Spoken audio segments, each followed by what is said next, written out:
All right, and good evening, ladies and gentlemen. Welcome to another Thursday night and the Red River Football Show. We'll be getting to the show momentarily, but thank you everybody for coming out and watching each and every episode that we have. Vern and I appreciate each and every one of you, so we're just going to wait on Vern to get going, and then we'll get the Red River Shootout or Red River Football Show started. But thank you again. We've had a great week, man. I've got lots to talk about on my next State of the Dash, if you will. The Dash Nation address will be coming out next week. Lots to talk about. So I hope you'll be checking for that next week. But here comes Vern, and we're getting ready.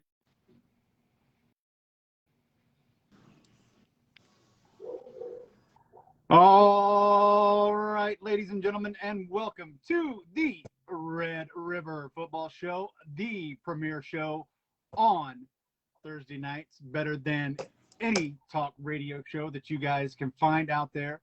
I'm your host, Dash, and this is your host, Vern, and we're here to bring you the Red River Showdown Football Show. Yes, sir. Are you ready for this weekend, my friend? I am. This is the most confident I've felt in like 3 years. This is going to be, well, let's just throw it out there. I don't care what OU's ranked. I don't care what Texas is ranked. Both teams can be on the bottom. Both teams can be on the top. What you have to do with this football game, ladies and gentlemen, is throw records out the window, throw rankings out the window, because this is going to be one heck of a slobber knocker of a football game. Yep. Texas obviously leads the overall record, but OU's won the last three.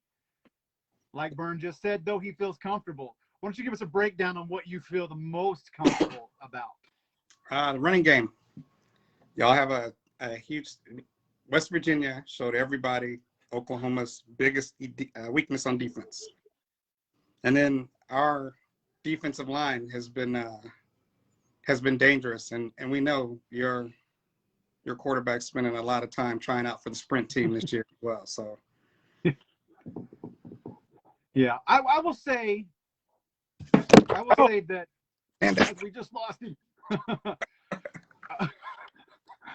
And that's what football's all about, folks, right there. You just showed us. I told you there's always comedic moments during the show. Yes. Yeah, I agree.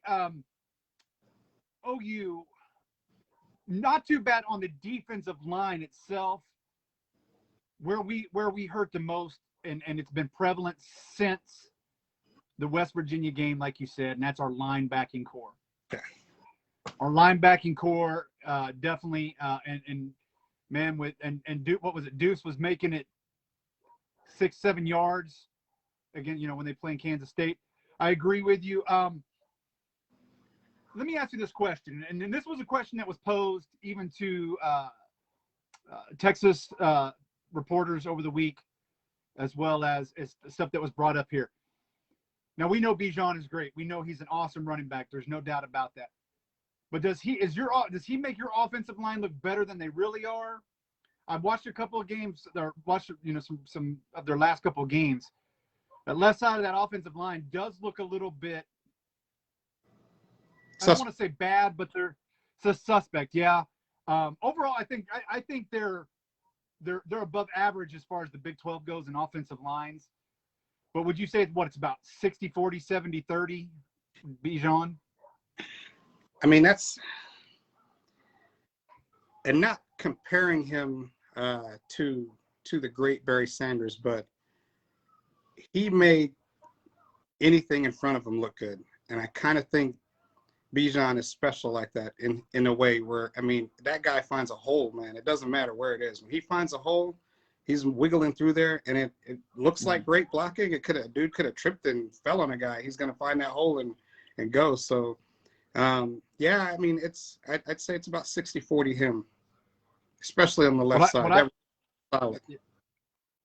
Yeah, and then you just had an injury on the offensive line, and I think he's out. That was the right guard or left guard got hurt during the TCU game, and I believe he's gone. So, yeah, what I love about Bijan is, like, and again, not to compare him to Barry Sanders, but he has great eyesight. He has the eyesight that you want in a running back, and he can extend the plays. Even if it is a suspect line, he can find those holes. And I love that he's got that speed to burst through there. And we've known since we started talking about this, since we started the show, that we knew that Bijan was probably one of the best, if not the best, running back in the Big 12. Yeah. So that's what I like about this kid. And I'll tell you here, as far as on the radio, a lot of them are, years past, it would be either, okay, Texas is going to win, or OU is going to win, or, but this year it literally, they're all just like, I just don't know. Yeah. And I think that's been my mentality this week. I have not, obviously I don't feel comfortable after watching what we've watched the last couple of weeks. I will say that OU made great strides against Kansas State as far as that offensive line went. Yeah. Their miscues came on defense a little bit and on the special teams. But I think overall, and I told another friend that I was talking to, even if OU had lost to Kansas State, they still made great strides towards being a better offensive line and better offensive cohesion. Yeah, I'd say that's a fair statement. They didn't look like the same. They didn't look like the same offensive line that struggled so badly against, the teams prior to it. It's like they took some of that jeering that they went through in the West Virginia game, that the quarterback went through in the West Virginia game personally, and then all of the accusations that, they were allowing things to happen to them. I think pride, stepped in a little bit, and it's like, look, man, we got to play better. We definitely can't have that. So like we talked about last week, neither one of us thought that they were actually, giving a half-ass effort and allowing him to be, sacked and things like that, or letting pressure get through. Pride steps in a little bit when your name starts getting called on such a big stage. I mean, they had expectations, and them dudes were not living up to expectations. So, agreed. I'm going to go in agreement with most of what the nation has said about this game, and it's all going to boil down to Thompson. I really think. I mean, we know what Bijan's going to do. Yeah. We absolutely know what Bijan's going to do. And I expect Bijan to have probably 100, 150 easily against this defense. I agree. And that's just me being realistic, people. And if you're an OU fan, it's true. It's just the way it is. I think OU's mentality has been give up 5 or 6 yards and let's see if we can make you force a mistake. We'll let you drive 60, 70 yards, but let's see if you make a mistake, if you intercept. But Thompson, and everybody knows who Thompson is, Charles Thompson's son. He was, product here in Oklahoma, a quarterback here in the great state of Oklahoma. But I agree. Is he I think the deal for either Texas or OU is going to be relying, because we already know how Spencer's probably going to play. Yeah. We really do. We really do. We probably know exactly how Spencer's going to play and how that line's going to play. But the X factor for either team will be how Thompson will play, and he's been he's been an excellent quarterback. I haven't seen him make too many mistakes. I mean, there was a couple times in that TCU game where I was like, why did you throw that? Yeah, like into triple coverage, he just throws the ball. Yeah. What are you doing?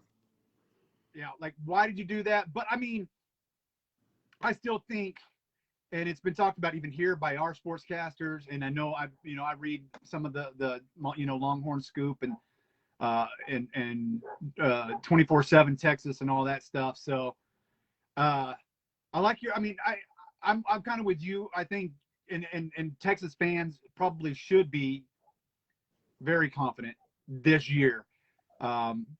But that doesn't mean I'm getting ready to.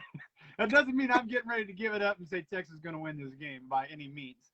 That's all right. Obviously, this will be the only time I'm not unbiased, and no matter what. I mean, I've tried to be unbiased in the last couple of weeks, and OU's kind of made me shut my trap a little bit a couple of times. Still undefeated. But yeah, realistically, this is going to be I've looked forward to this game more than I have the last couple of years. Okay. Whereas you feel confident while you're looking for the game, I feel this is the most matched that they will be. I think if that makes sense what I'm saying there. Yeah, as far as usually, I mean, yeah, you said it exactly right. Usually when everybody gets together and talks about it, it's like, oh, look, OU is going to win. They got this, and this. I mean, Texas is okay over here, but OU is going to do this, or it's, hey, we expect Texas to run away with this, blah blah blah blah blah. This year, it's just like, but I mean, like you, I'm feeling the home team this year, man. Like, yeah. I'm not even. Buddy and I were talking about it at work, and he said, "You're looking forward to the game. You're playing your rivals, right?" I was like, "Yeah." He said, "What do you think?" I was like, "We're gonna win this one." He's like, "You're not nervous?" I said, "No. Usually, like last year, like I'm making drinks and making happy food because it's." I was just like, "Yeah, well, here comes OU. We're probably getting ready to lose this game because we don't know who the hell we are." But this year, nah, I think we got this one. Now that's what I like about this rivalry, because OU fans are going to say the same thing. Texas fans are going to say the same thing. And, we're going to, Texas is going to win by 20. OU is going to win by 15. And that's what we say. And that is the difference, I think, than some of the rivalries that we're seeing of late, like I said, of Ohio State and Michigan, even Oklahoma State. Yeah, but I mean, our rivalry goes back to 1900. We got old blood rivalry. So there's like a I don't know, almost a historic pride in this rivalry. I mean, hell, we've been playing since before Oklahoma was a territory, or excuse me, while Oklahoma was a territory. So that's and again, that's what I love, and I'm not taking anything away from the Oklahoma State rivalry at all. No. But I mean, at least 9 out of 10 years, OU's probably going to win the game. I get it, but that's what makes this one special, because you just don't. I mean, you really just don't know. Or a lot of the times, we're OU fans are going to say, like I said, OU's going to win by 15-20. Texas is going to win by 15-20.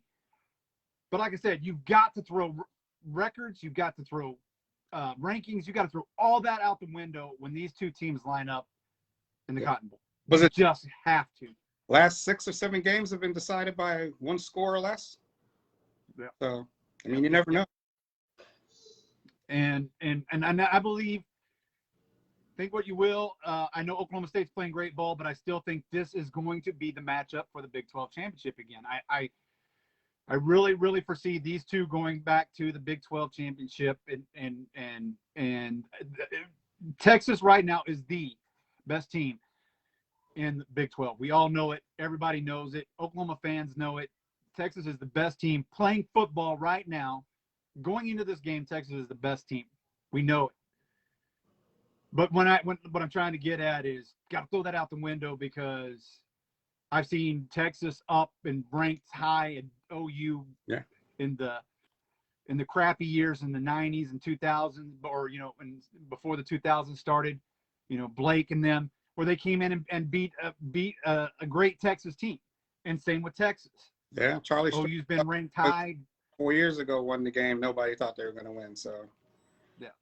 So, and that, my friends and ladies and gentlemen that are watching, that is what makes this game, in my opinion.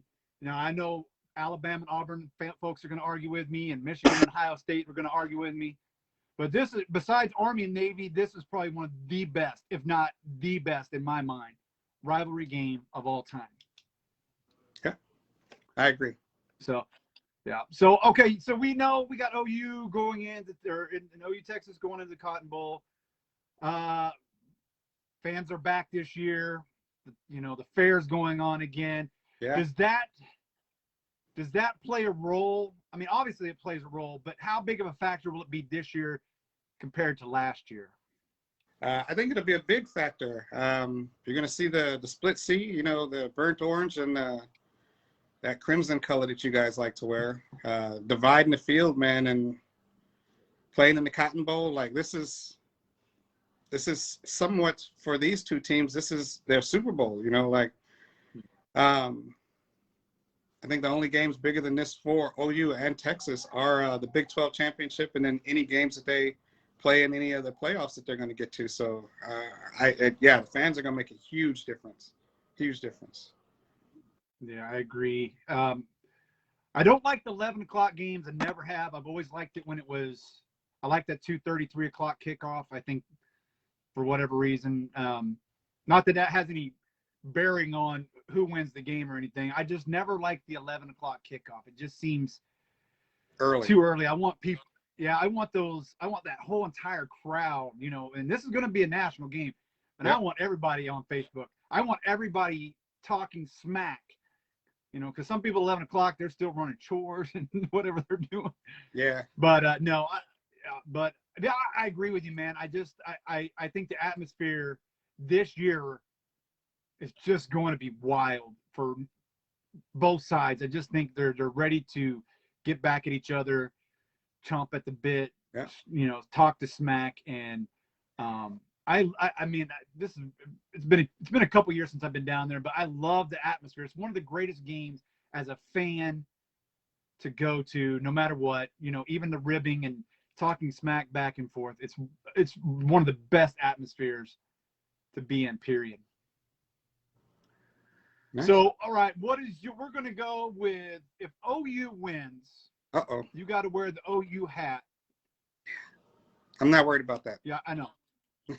If OU wins, you got to wear the OU hat for the next show. Okay. Texas wins, I got to wear the Texas hat for the next show. But I'll throw in a $25 gift card. What? To whatever restaurant you want. Okay.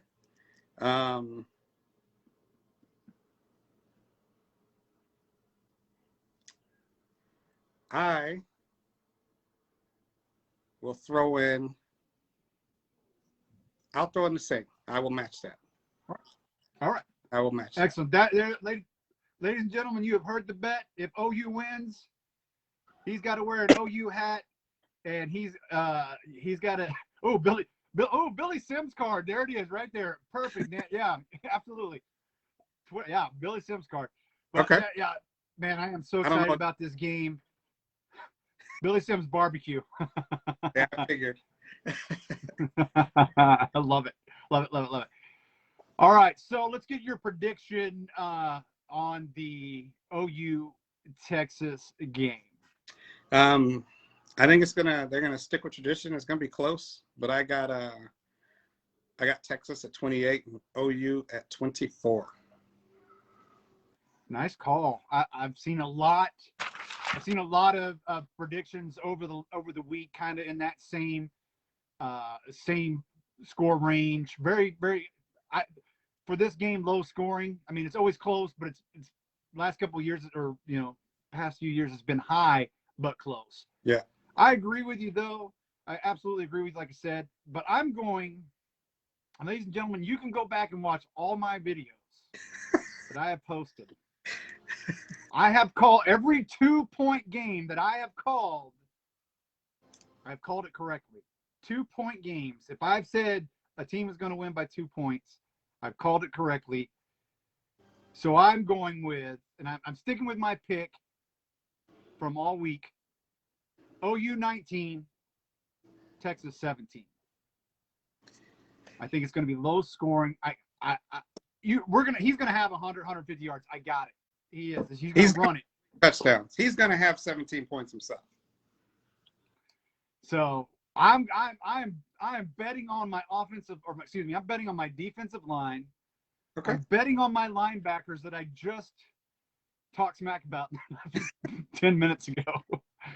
No, but seriously, I think, like I said, you cannot take what games before, what the records are. What both these teams just come ready to play, ready to beat the crap out of each other. So I'm going with 19-17. I'm just taking history as far as the points go on what OU's been putting up lately. The question is, and for me, and the reason I did this is, for me, is it going to be the Texas that showed up against Texas Tech, or is it going to be the Texas that showed up against Arkansas and TCU? That's my biggest question right now.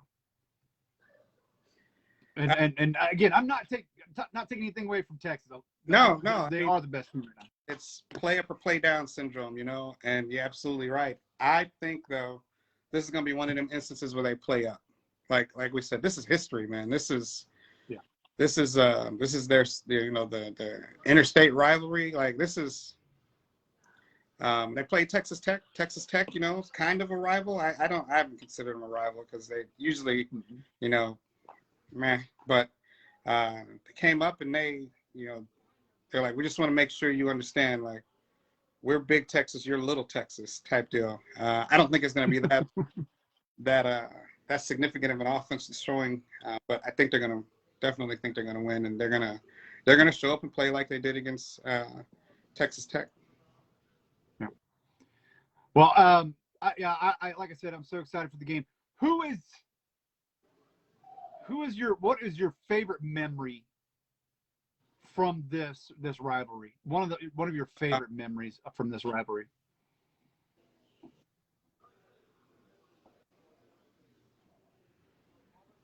Vince Young. He played just lights out. Like, he was phenomenal whenever he played OU. I mean, that I feel like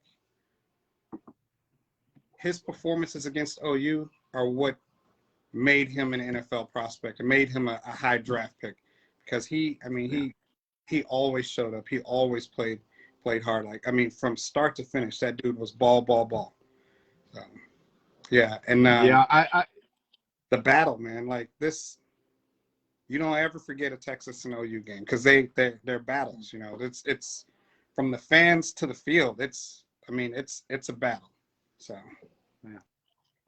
I can't take nothing away from that. And OU always had a problem with him, and like you said, and that was one of those seasons where OU was always ranked high, Texas was ranked high. Those were the years where whoever won this game, national title implications were on the line. Yeah. You know what I'm saying? Whether they won it or not, that's a different story. But they were always talked about in national title contention. It was whoever won this game during those years with Vince Young, whoever won those games was probably going to go to the national title game in the BCS era. So yeah, I agree with you. Vince was a good one.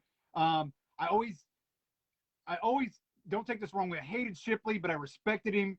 But I love him now. But man, Jordan, that kid could always find a way. Him and Colt McCoy would just drive me bonkers during games. So I'd probably say, I like Jordan. I mean, but there's so many great memorable players. Earl Campbell. Just there's so many memorable players.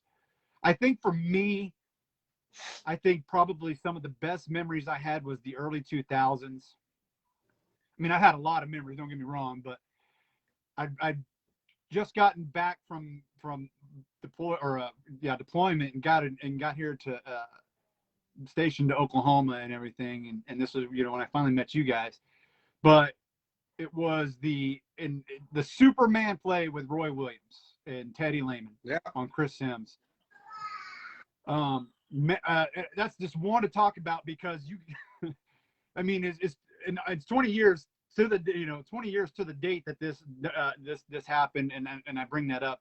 Some of the but Adrian Peterson, man, some of the great players, Billy Sims. Yeah. So this rivalry, like you said, goes back 110, 120 years or more. And the best thing about this is when they move to the SEC, this just continues on. Yeah. And now you're just going to have a ton, and excuse my language, an ass load of more rivalry games in the SEC now. And I think that brings more power to the SEC. So let's ask this rivalry brings. I ask you this question: with this rivalry going to the SEC and adding to that stack of rivalries, where do you think the Red River ranks? Well, I know what SEC fans will say. The thing is, I'm going to have to rank it second in that, because even national wise, most people think the Iron Bowl is one of the best. What SEC folks think and what Big 12 folks think. But national wise, I think, those two rivalry games still rank 1 and 2, in Army 3, Army Navy 3. Maybe I might have it a little bit different. So I still think it'll be second in that the SEC until they start making more names for themselves. It could very well sooner or later. And I think that's what the SEC wants. They're going, the revenue that's going to come into the SEC from just this game alone is great for the SEC. It's great. And don't get me wrong, there's a lot of great rivalries in the SEC. I get it. Florida, Georgia, Auburn, Alabama. There's tons and tons of great rivalries. Some of them have been so lopsided lately. I don't. Do you get to call it a rivalry sometimes, or is it just becoming another game in a long line of games? That's Dash's opinion. I don't know. I think as long as it's competitive, nobody's just going to call it another long line of game. And that's why the Iron Bowl, I think there's two reasons the Iron Bowl is what it is, because it's one of those games. It doesn't matter we always know where Alabama is, especially since Saban has walked in the door. It doesn't matter where Auburn is. That is always a phenomenal game. And it seems like every other year, some crazy ass play happens and gives people, gives Auburn hope or gives Auburn a win, man. It's just something crazy. A blocked field goal for a touchdown. Yeah, crazy stuff. Yeah. That's what everybody just wants to see Auburn beat Alabama. I think as long as Auburn can bring that type of energy and that type of competitiveness, then the Iron Bowl will continue. But if it just gets to the point where, Alabama is just, kicking the blind kid, it's not. I expect, the Red River, because Army Navy's big, but we're talking about OU Texas. I'm with you. Your ranking, I think, is spot on. Iron Bowl, the Red River, and then, Army Navy. And the Army Navy could even, challenge both, Iron Bowl. Yeah, I agree. River. If they get a little bit, seems like they're starting to get a nice chunk of talent on each side. And those games, those are knockdown, drag out games as well. So, yeah, the SEC, you hit it spot on. They're not recruiting stupidly. These guys know exactly what they're doing, and they're going to create some type of inner rivalry with A&M and UT and A&M and even OU, because neither one of them are far away from each other, and they're all cherry picking recruits from each other. So they have set themselves up big time. Let me ask you this question. You brought up a good point. For the most of us, we're always we want Auburn to beat Alabama. Yeah.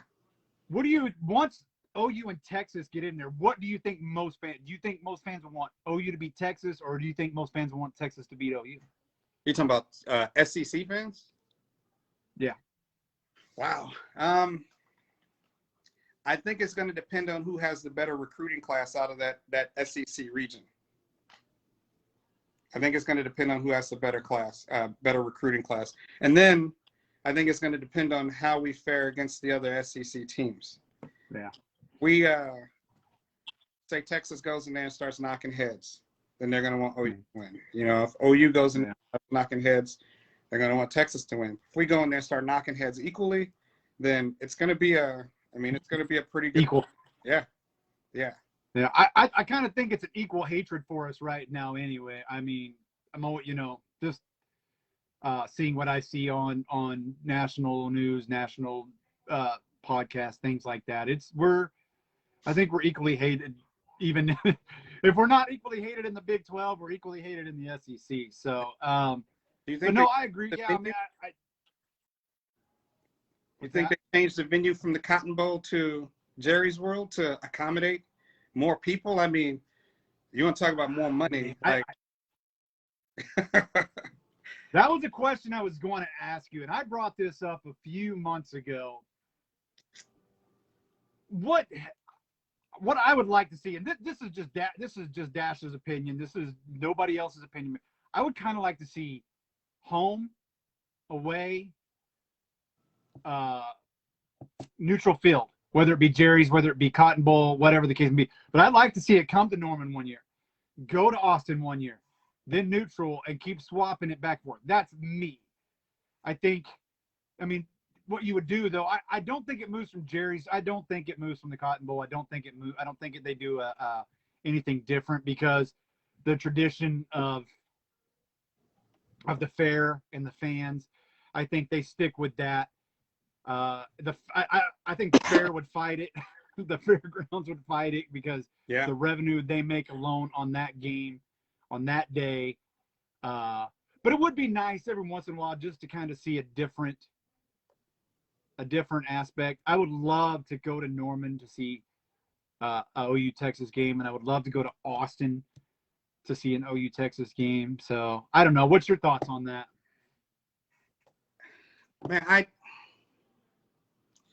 I've always believed the NCAA is about money, not about the fans. And if the demand for tickets goes up, I think they're going to move it to Jerry's World. What is it? Out of all of the times we played there, one time we played at a different location, and that was Jerry's World. Unfortunately, college football has been and will be run by money for a long time. I think they're just going to say, they'll spin it too. They'll blame it on the fans. Like, look, we have this many seats and we had this many requests, so we're going to move it to we're going to move it to Arlington so we can accommodate everybody. You can all now go see blah, blah, blah. We'll split it. And, it's the perfect venue for a split rivalry game. And unfortunately, I think the history with the Cotton Bowl, I think I would wager in the next 5 years, the history in the Cotton Bowl and the Red River rivalry is done. No, knowing Jerry's relationship with obviously the SEC and Arkansas, I could see that being happening. I could see, because he's going to be like, all right, this is going to help me. This is going to help you. Don't get me wrong. I don't dislike Jerry Jones. I mean, he's not my favoriteest person for the Dallas Cowboys, but I don't dislike him either. So I could see that. I could absolutely see that coming down the pipe, like you said, 5. Especially if they're banking and just making tons of money there in the SEC. So, well, one bold prediction for the game. What's your one bold prediction for the OU Texas game? I think Rajon's going to have over 200 yards and 3 touchdowns. All right. I foresee, this is my bold prediction, OU is going to have 2 interceptions, 2 fumble recoveries. That's my bold prediction. That's what keeps us in the game. 2 interceptions, 2 fumble recoveries. That's what keeps us in the game. And I stick with my 19-17 score. Wow. All right, let's move on from OU. What's that? 4 turnovers? You jinxing my boys with 4 turnovers? I've got to do something, buddy. I've got to do something. So, I mean, yours is not so bold as it is probably spot on. I'm trying to be bold here and make a bold prediction. Yeah, that's definitely bold. 4 turnovers, man. I'm going for 4 turnovers. Like, hey, look, my boy Dash said y'all gonna have 4 turnovers. I need you to make sure this does not happen. All right, let's move on from OU Texas for a little bit. Let's talk about Oklahoma State Baylor. Where in the world did Baylor go? Where did Baylor's defense go, and where did Baylor go during that game? Man, I don't know. I was surprised. I was absolutely surprised. Let me look back. I'm pretty sure I picked Baylor to win that game.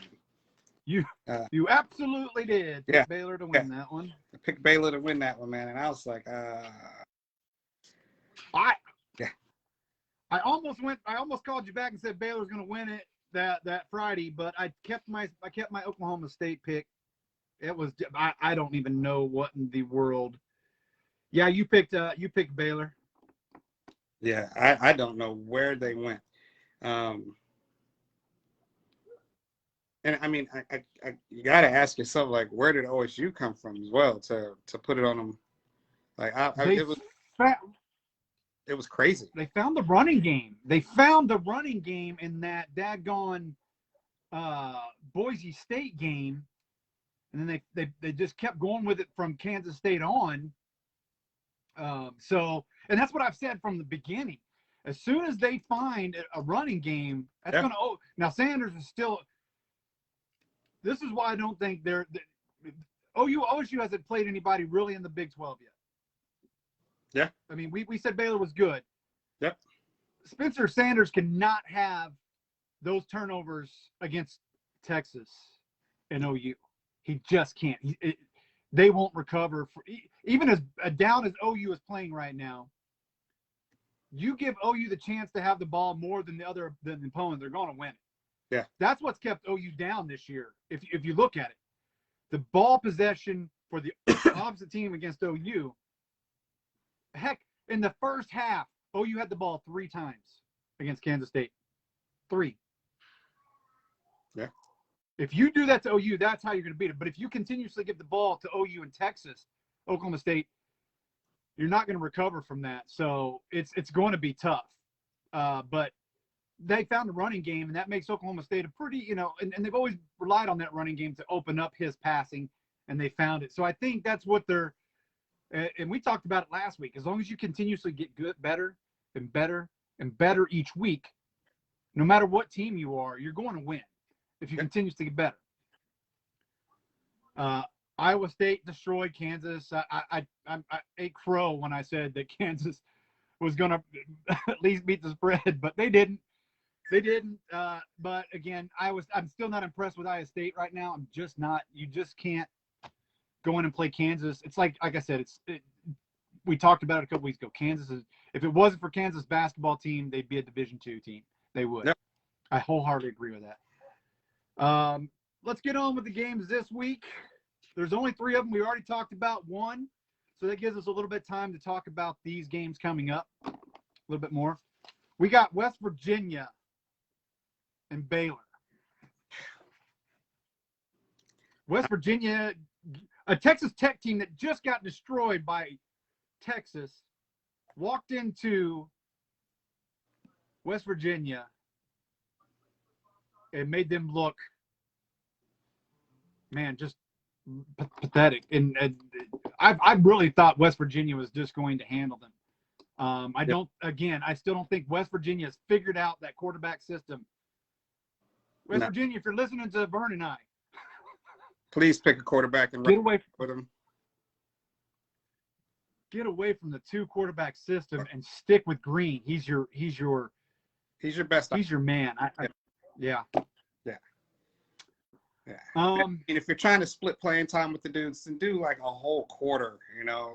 This coming in and out. That center has got to be like pulling his hair out. That dude's got to call out blocking assignments. He's got to watch for the dude that's trying to hit him in the mouth, and then he's trying to figure out who has got their hands between his legs up against his thighs. Man, I mean, come on now, give the guy some help. So, and then that's for the whole offense. Like every quarterback is different. Cadence, rhythm, eye contact. Which way they're going to roll. How they expect you to put their protection pocket together, everything, and just bringing a dude in every other play. I'd be like, look, coach, we about to get one of these dudes because we don't know what the hell we're doing. Yeah, so. I agree, and that's a veteran coach there, a veteran coach in West Virginia. I don't know what's going on with them. Now I can talk better about them because they're my relatives. I can actually root for West Virginia. I want them to succeed, but man, you're right. You've got to make a choice and stick with it. And if they do this against Baylor, they're just they're going to lose again. I got Baylor rebounding in this game. They made some sporadic comeback there, and again, OSU just didn't. I mean, they dominated for a while, but then again, man, it got a little close there again. So Baylor found themselves, but found a way to lose it. I'm not down. I'm still not down on this Baylor team. They're probably third or fourth best team in this league right now. Yeah. So I still kind of like them, but I got Baylor really. I got them winning. I got them going in or to the game. I got them 31, West Virginia 17. Yeah, I got Baylor as well. I really think that they're embarrassed that they got beat by OSU. I thought that they were the better team. Rankings, one was 19, one was 21. Baylor was 21. OSU was 19th. I thought they would come in and put a statement game up like, hey, I don't know how these cats are ranked higher than we are. But they didn't handle Sanders well at all. Like it was almost like they were surprised that OSU had a running back in the stable. Like, hey, like who's this guy with the ball coming through the line type deal.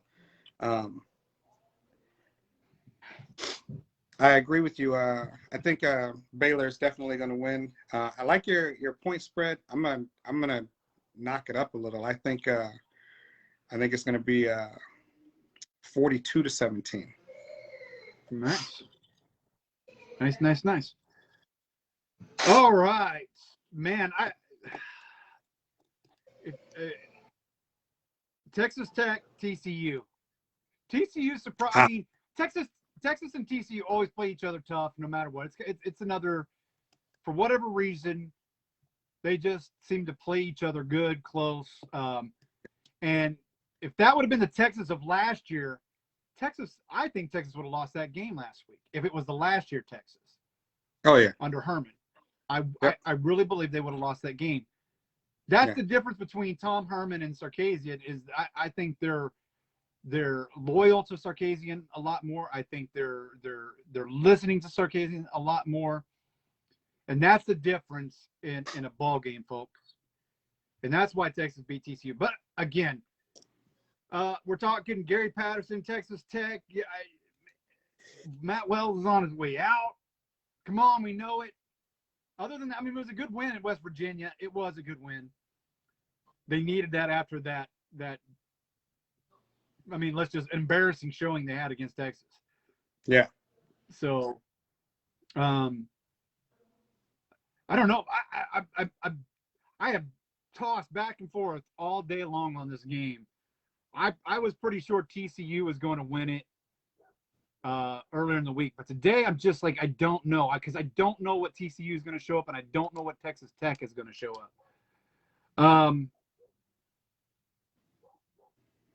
TCU just doesn't look the same this year. They haven't looked the same in the last couple of years. No. I don't know if Gary Patterson's just not being recruiting right, or he's just losing his edge.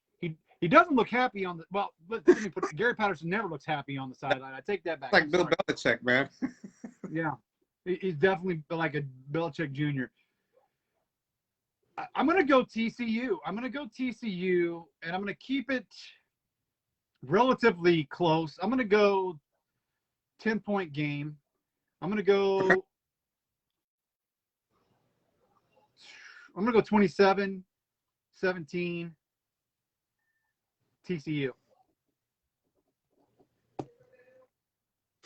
I'm going to go with Texas Tech. And I'm going to go 28-14 Nice. Texas Tech. Texas Tech, even though they got blown out by Texas,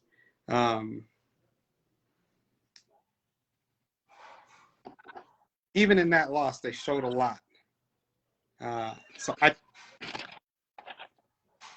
just don't think the TCU's got what it's going to take. I see them struggling the same way they did with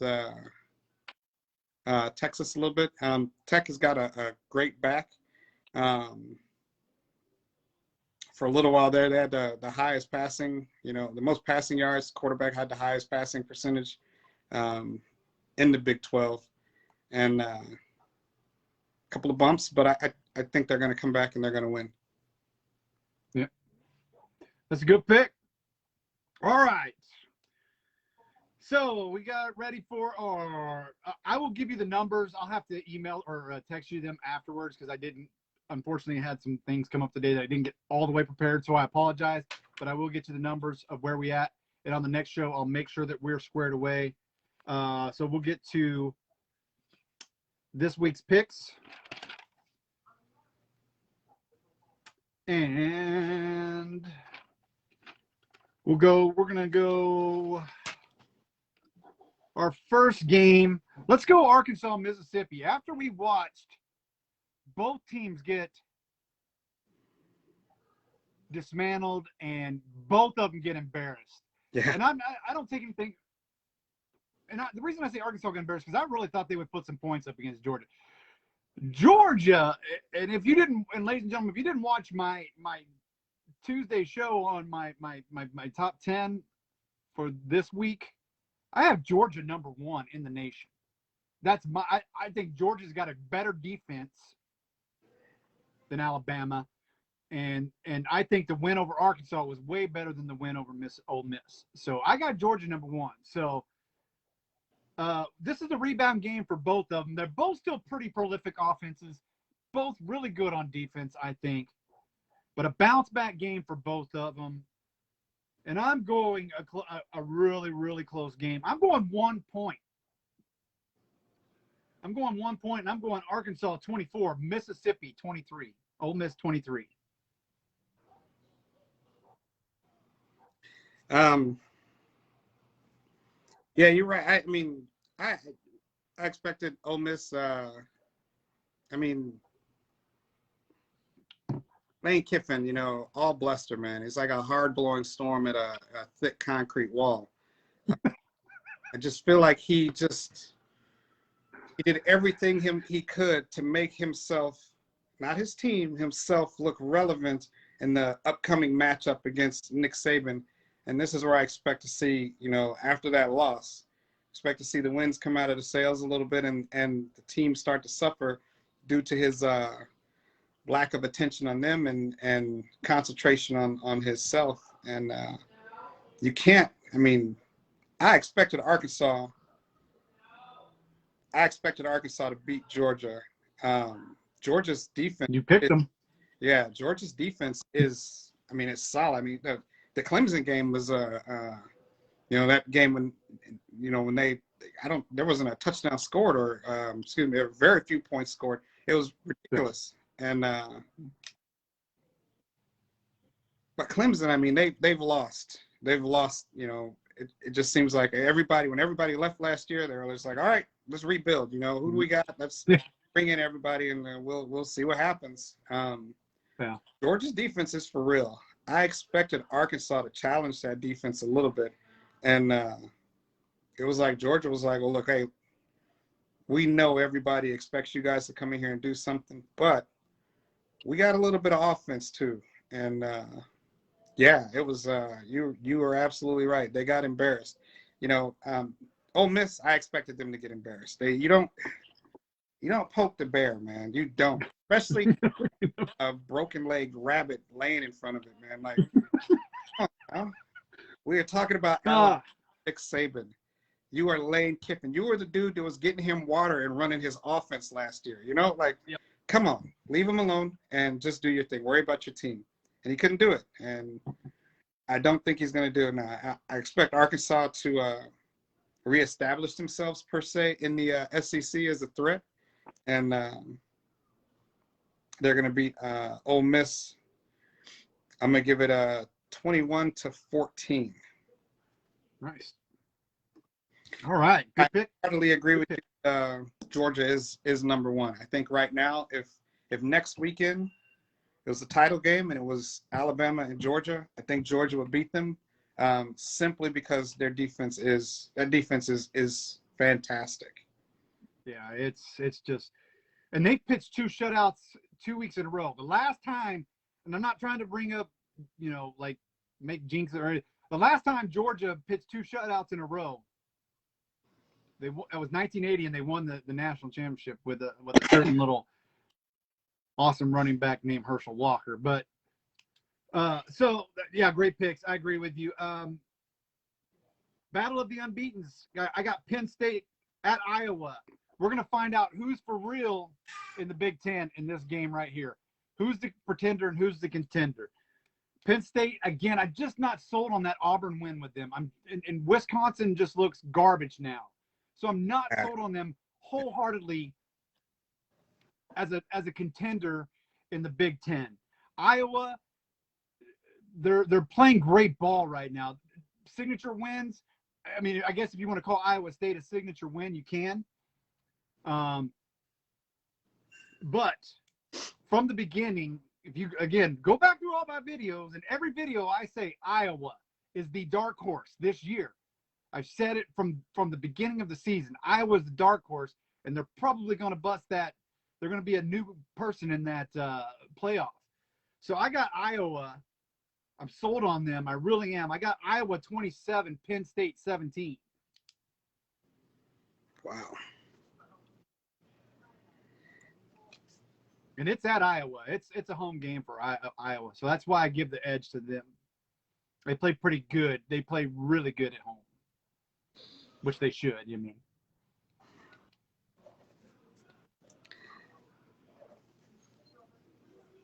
I got to go with Penn State, man.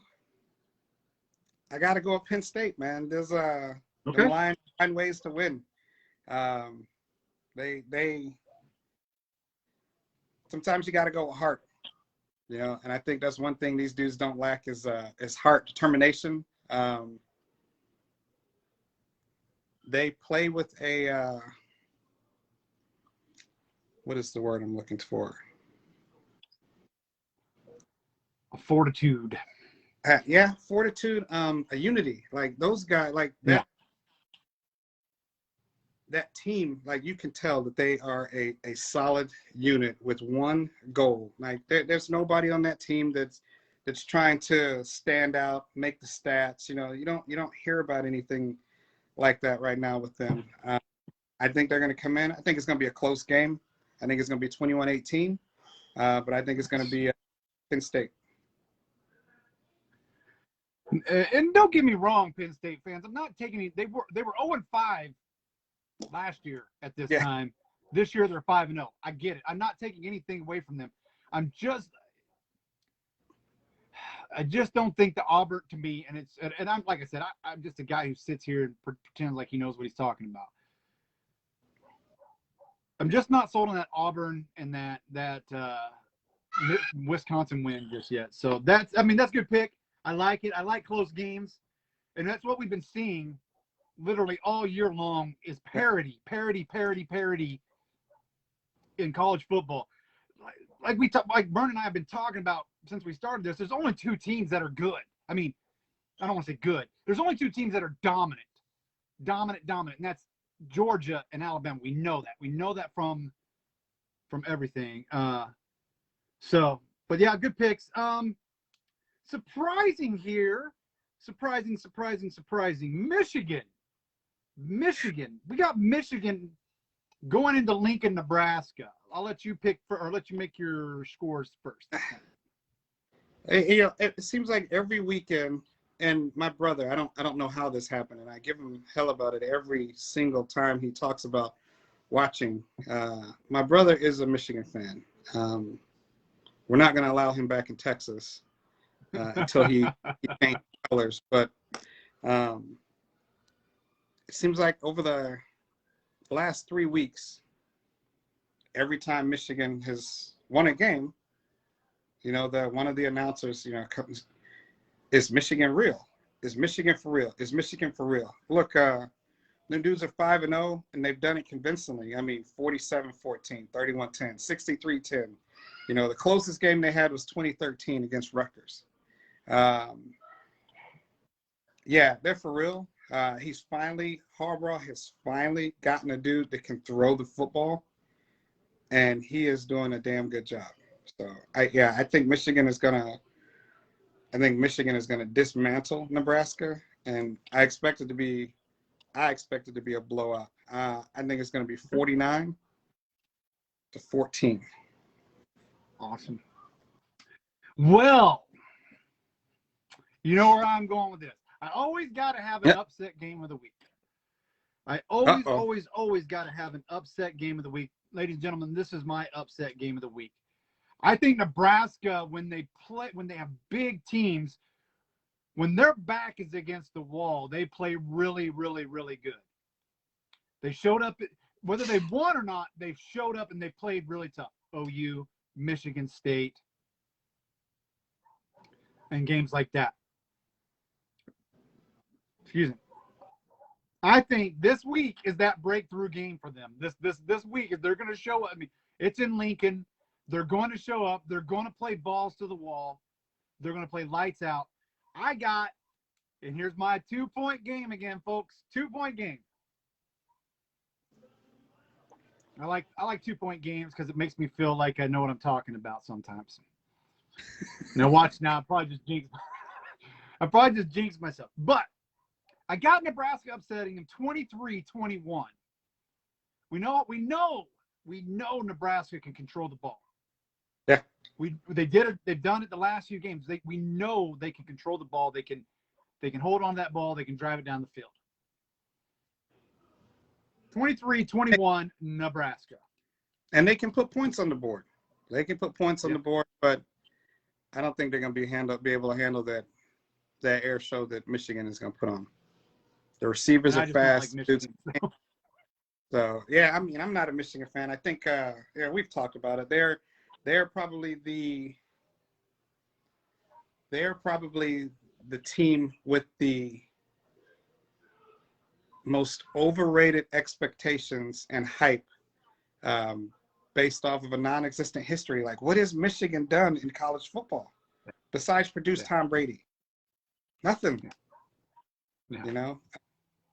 Overhyped every year just because majority of the times that they're overhyped is because of the coach. Yep. Don't get me wrong, the dude's selling tickets. He's creating a fan base. He's keeping his recruiting pool. It is nice to see a team with so many expectations finally performing, because it's got to be a relief for the students, So. Yeah. All right, we're going to head to a team that I'm really high on this year. And I told you they would go into TCU and destroy them. And that is SMU. I really like this team. I really, really, really, really, really, really like this team. Tanner Mordecai has done really good at SMU. Yeah. He found a place where he settled in. He's a great quarterback.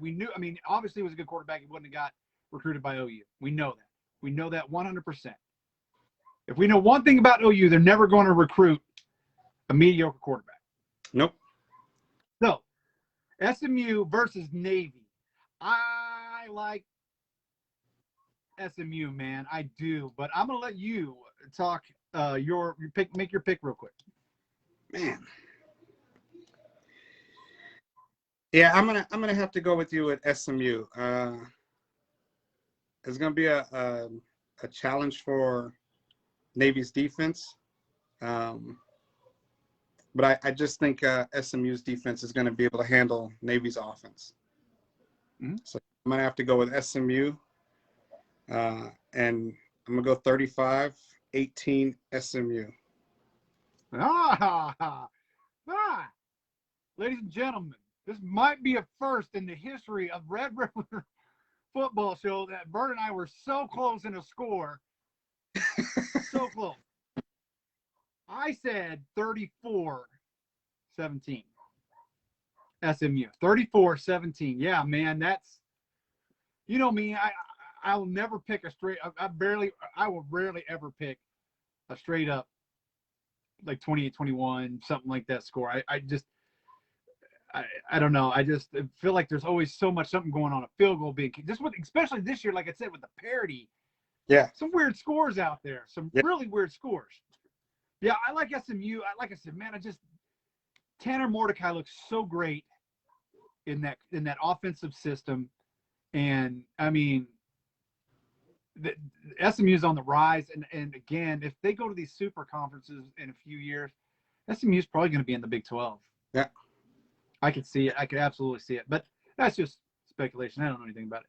All right. So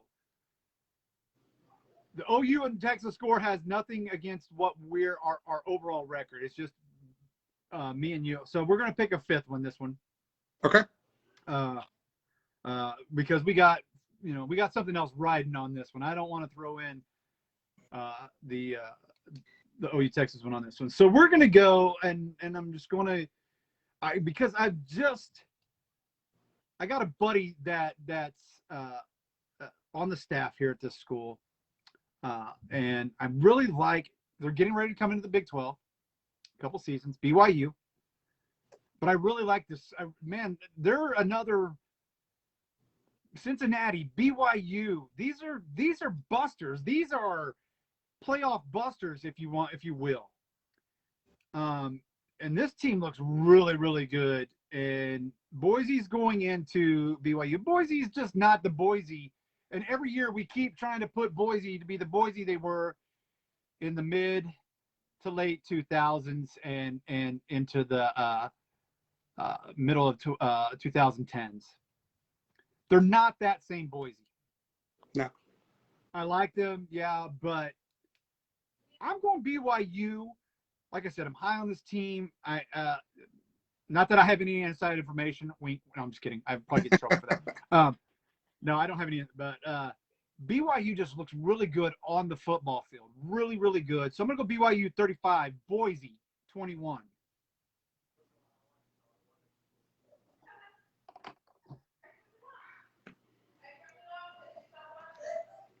I gotta go with BYU as well, man. They're ranked top 10. They're auditioning. I don't want to say they're auditioning because, like you said before, they've already been asked. This just hasn't been made public announcement because OU and Texas, we both know they have the money to pitch a buyout that's just going to be stupid, and the Big 12 would be dumb to say, no, keep your hundreds of millions of dollars and kick rocks, you know. BYU is putting the Big 12 on notice that when they show up, they're gonna be the team to beat. You were spot on with Boise State. Boise State was like the talk for a little while, and then all of a sudden they just kind of fell off. I don't know if they're gonna put 35 up on them. I think it's gonna be more like 42-21. 42-21. All right. Good call. Good call. All right. Moving on to pro. What a dominant performance over the weekend by a few teams in the pro ranks. Cowboys look good. Cardinals look good. San Diego looks good. Talking the other night on my NFL show, there's just some dominant AFC teams. Yeah. Now I think right now you probably got three, maybe four dominant in the NFC right now, and that's most of your division leaders. Obviously, you got Dallas, and that division is in Dallas's hands. We know that. That division is in Dallas's hands. The only way they lose this division is if they cause themselves to lose this division. Yep. That defense is, and again, I keep trying to say they're mediocre, but they keep making me eat my shoe every weekend. They just dropped Jalen. Jalen Smith. Yeah, they just dropped Jalen, which I think I think Parsons is. I think they're so excited with Parsons, Mike Parsons. I think that's what they're building this future around him. So we'll see. And I'm not saying Jalen's a bad player, but he hasn't been the same this year.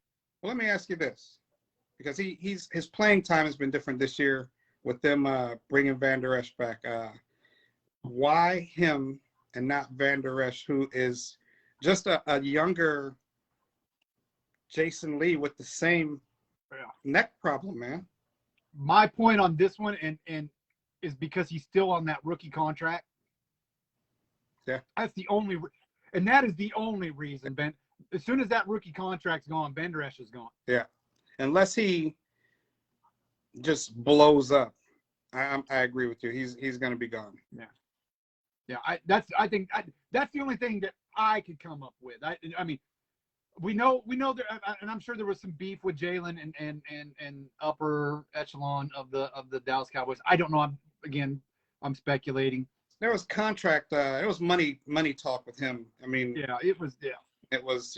Hey, money talk. We don't know if we're going to pay you, and but it didn't make sense to me because they're still on the hook for like $7 million of his $9 million contract. So, I did.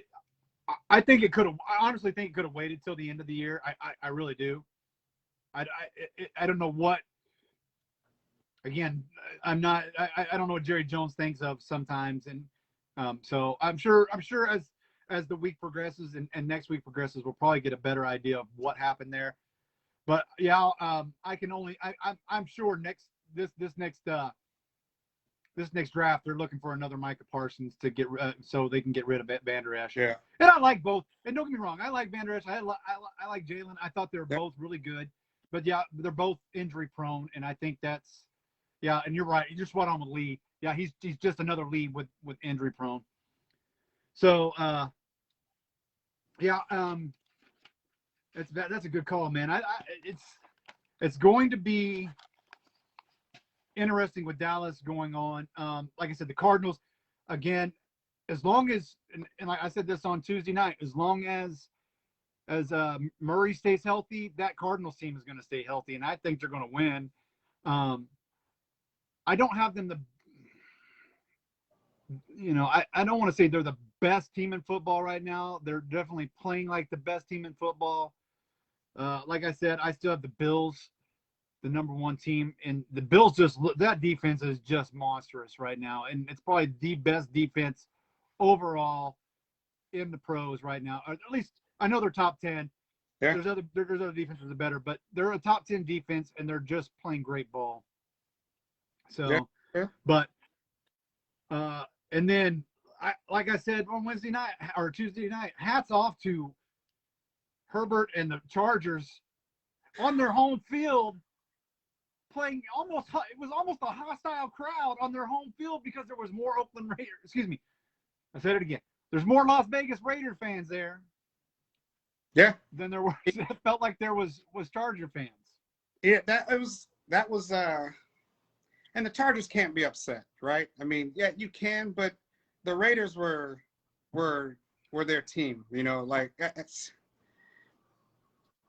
they essentially were Cleveland back in the day, but unlike Cleveland, they never got their team back. It's just. But yeah, Herbert and the Chargers, man, they're definitely for real. They played. That was a good game, and that kid, like, he earned his money, man. He showed. Oh yeah, he did. Why they put him in and let what was the name? Rivers go. Yeah, it was. And I think he could have had a better game. I just don't. His receivers let him down at times, man. I think he would have had a lot better game had they had a lot better hands. So I expect them this draft. I expect them to try and get rid of this older receiving core and get some youth and some speed in there to go around. Yeah, I agree. And this kid Herbert is going to be in the talks of Dak. And Dak and him and a couple other quarterbacks 10 years from now, we're going to be going, do you remember Brady and Dak and Herbert? And you're going to be talking about them with Elway and Favre and Manning and Brady. You're going to be talking about these quarterbacks, some of these that we're actually talking about now. So great season so far. So we'll get to our picks. So we'll just start with tonight's game. Rams Seahawks. I do not know what is going on in Seattle, bro. I thought Wilson would be an MVP candidate. No. But they do. I can't tell you what's going on in Seattle. I cannot. They don't. Nobody looks happy. Nobody looks happy in Seattle right now.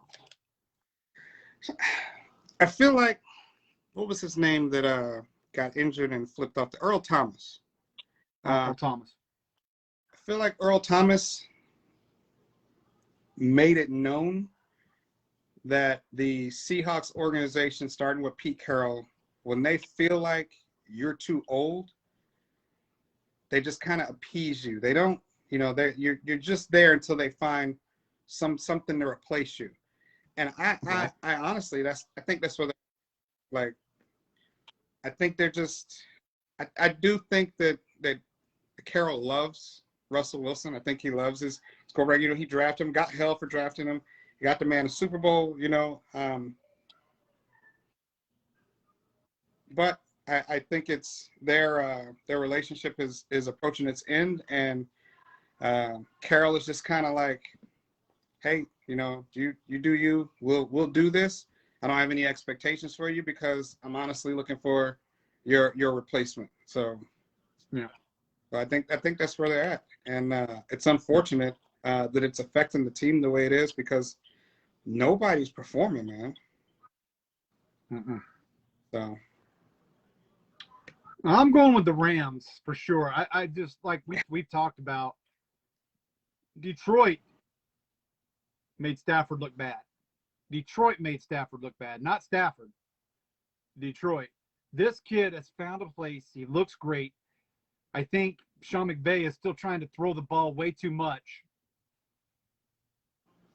And they're trying to rely on Stafford too much. Because they need a running game there in the Rams, and I think that will help Stafford in the long run. But I still like them. I still think they're a great team. They're going to go a long way. So I got Rams. I got the Rams beating the Seahawks. yeah, so do I. I got the Rams beating the Seahawks. I mean, for everything that, and I don't.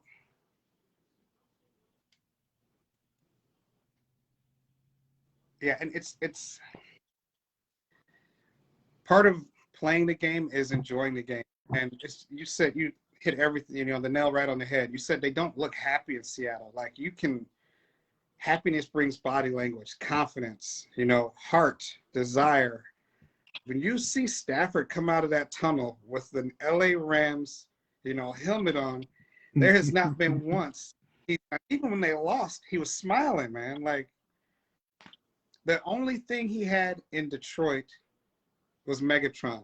And even Megatron was like, I can't, like, look, Matt, I love you. It's just me and you though, bro. Like, I can't do this.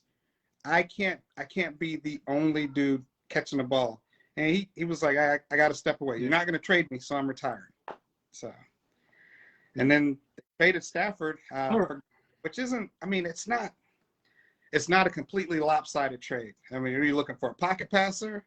You're going to take off. If you're looking for a pocket passer with an ability to scramble that can fire a ball, you want Stafford. And that's what the Rams need, and that's what they got. And they're killing it right now. They are absolutely dangerous. Yeah. I agree. All right. I picked this one just for the fun of it. Just because the god-awful teams. Falcons Jets. There's nothing to say. There's nothing to say but god-awful. The Jets won a game. I got it. And I don't know but I still don't know if that's a game they build off of. It's just both teams are just man, garbage. And I'm going to say that dumpster fire teams. with that being said, though, somebody's got to win. I mean, let's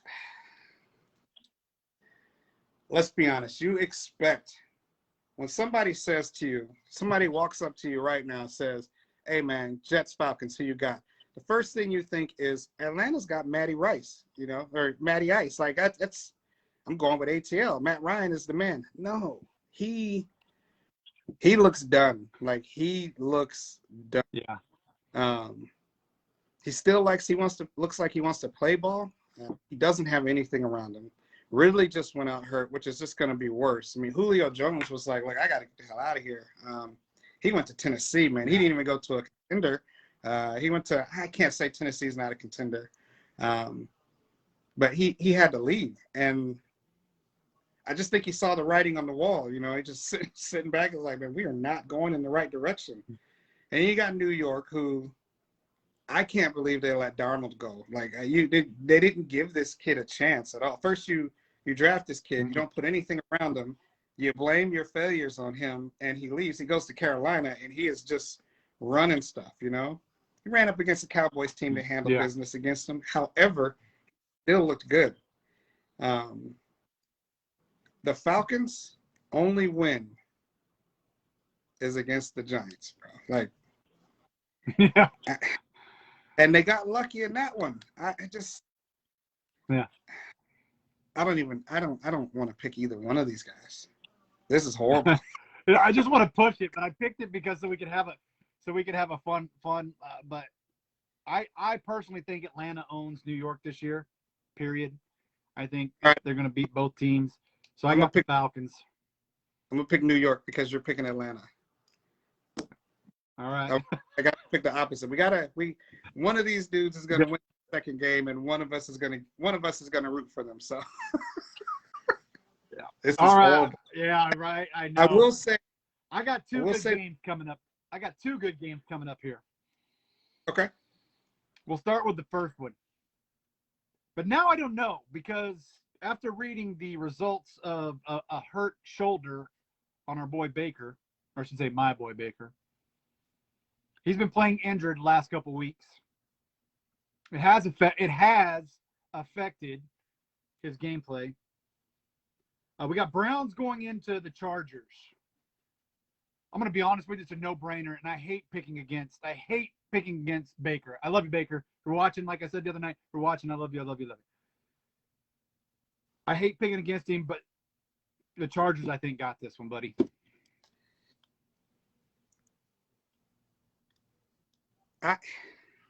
I'm not basing my pick on Baker because if both of the quarterbacks are healthy, I think they've got a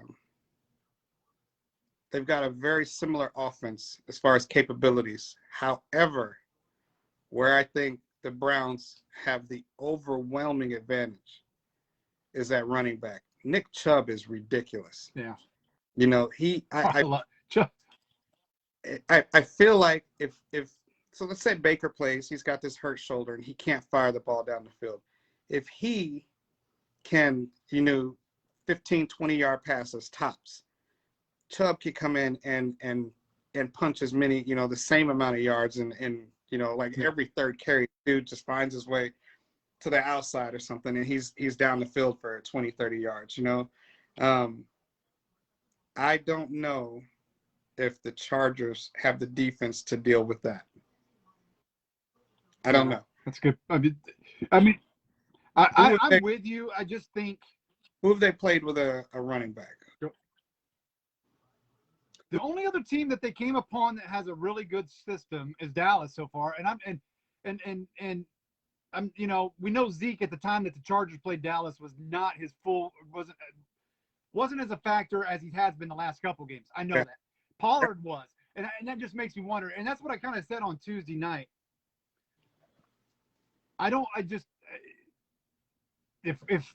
If you got to have all three, for me at least, this is my opinion, this is Hoop's opinion, and this one, you got to have all three on all cylinders. That's Baker, Kareem, or Hunt, and Nick Chubb. You got to have all three firing on all cylinders. And I forgot about it. If it doesn't bother him, if his shoulder doesn't bother him during the game, it very well could. I'm just basing off what I know I saw against the Vikings, and he didn't look comfortable, he didn't look comfortable. It's just you could tell that he was in some pain along the way. Yeah. I got the Chargers though. I'm sticking with this pick just because I don't know. I might change. If I change it, I've got to notify 2 people, but I'm sticking with the Chargers right now. Yeah, I'm gonna go with Cleveland, man. I think Okay. I'm gonna go with Cleveland. I just think that running game is gonna be the difference. All right. Another good game, another tough one to call, and possibly the AFC matchup for championship going to the Super Bowl. Bills Chiefs. Man, I don't know what's up with the Chiefs this year. I don't either. I don't know what's up with the Chiefs this year. Their defense is cruddy. I'm not going to go say the bad word. Their defense is cruddy. Last couple of years, they could handle having a mediocre. Man, I got something in my mouth. A mediocre defense. They can handle that mediocre defense because they're putting out a ton of points on offense. But as soon as that offense starts turning the ball over, as much as Kansas City has done, that's hurt them. That's what's cost them these games. Yeah. And not just turnovers. Turnovers in the most inopportune times to turn the ball over. Yeah. Yeah.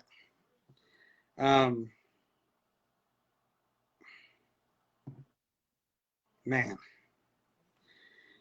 All right. So I talked about my brother and his weird location for a college football franchise. For some reason, this native Texan is a Buffalo Bills fan. I have no idea where the hell that came from. Well, they could be coming to San Antonio or Austin before too long. So so if that happens, then we'll just figure he bumped his head when he was little and predicted the future. But, man, this is gonna be a good game. This is a really tough pick because one of these guys. This is a coin flip game. As you pick the garbage game of the week with the Jets and the Falcons, I think you pick the most balanced game of the week with the Bills and the Chiefs, man. Wow. This is going to come down to defenses and mistakes, and the Bills will not make as many mistakes as the Kansas City defense will, and I think they're going to win the game. I went with the Bills as well. I just think this year they're the most well-rounded team in the AFC anyways for me. All right, and we're going to have the Give Me Game. We're going to have the Give Me Game so Vern and I can end this show as friends this week. Saturday we won't be friends, but Sunday we will be friends because the Giants are coming to Dallas, and we both know we're both picking Dallas. So, with that being said, why in the world, and I got to get up here in just a minute. We'll close it out here real quick, but I got one question for you. When you're I know you're up 21 points, 22 points. Why in the world are you taking your defensive leader off the field in Diggs? Why are you taking him off the field to rest? I think he got poked in the eye. I think he was having problems seeing. Okay. There was an instance on the sideline after he came out, and they showed him he was talking to some of the guys on defense. He took his helmet off, ran his hand across his face, and it looked like he said, "I can't see out of my eye." And if you looked at him, his looking screen, so it would have been his left eye looked like it had suffered some damage. I think they pulled him out. They were protecting him. They're going to tell everybody there's nothing wrong because I think he told them I'll be all right. I think I just got poked in the eye. So is he really injured? I mean, eye pokes are common in football.